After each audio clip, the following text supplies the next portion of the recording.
What if the UFC handed you a blank check for 2026 matchmaking? 3 fights, no restrictions, just pure chaos and legacy stakes. Today, I'm counting down the 3 fights I want to see in the UFC in 2026, and I'm not picking safe options. These are the fights that answer real questions: who is actually the best, who is being fast tracked, and who is one win away from superstardom leap. Before we get started, if you like this type of content, please do me a favor, like and subscribe. It really helps the channel out a lot. My number 3 fight for 2026, Michael Morales versus Islam Makhachev.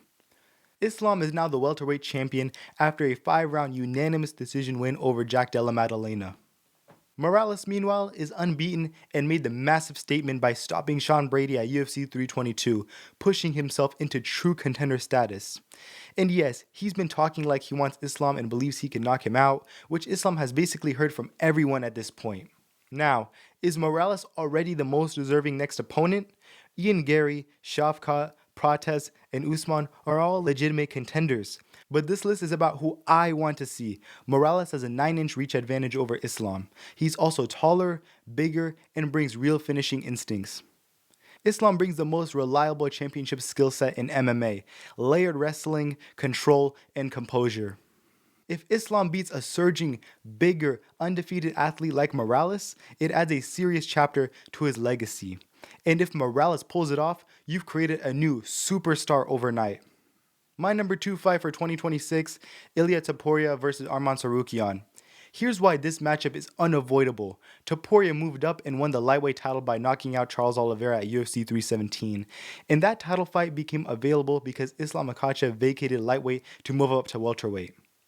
Now, Arman is sitting right there as the number 1 lightweight on the UFC's own roster page and rankings listings. Basically, the guy you're supposed to be if you're the champ and you want the division to respect you. This is where I'm going to be rigorous and fair. The idea that Ilia is ducking Arman is a strong claim, and strong claims need strong evidence. One very real counterpoint is that Arman has had reliability questions recently, including a withdrawal from a title fight due to injury, and that sort of thing can absolutely affect UFC matchmaking, fair or not. But from a fan perspective, that's exactly why this fight is so big, because if Ilia beats Arman, that he's being protected narrative dies instantly. If he doesn't fight Arman, that narrative only gets louder. Stylistically, it's perfect. Topuria is compact, explosive, and punishes mistakes immediately. Arman brings pace, wrestling layers, and the kind of strength that can turn a 5-round fight into a slow grind. And if Ilia gets past Arman, then we can responsibly talk about the biggest chess match available, Ilia versus Islam, because Islam is now the pound-for-pound king and welterweight champion, so that legacy conversation is real. In my number 1 fight for 2026, Alex Pereira versus Khamzat Chimaev. Pereira and Chimaev both sit near the very top of the sport. This fight has that super event feel because it's 2 massive personalities and 2 completely different ways to win. Pereira trying to keep it standing and land something clean, and Khamzat trying to turn it into pressure, control, and grappling dominance.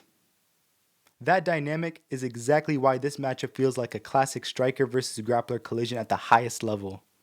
But even then, it's still an oversimplification. Khamzat is absolutely a grappling force, but he's not a pure one-note wrestler. Pereira is an elite striker, but he's not helpless in clinches and scrambles like some strikers historically were. What makes this fascinating is that there has already been public back and forth energy. Pereira has floated the idea of meeting Khamzat in a grappling setting, which tells you this rivalry is at least being entertained publicly. The UFC could do this as a true MMA super fight at a negotiated weight, or as a champ versus champ spectacle.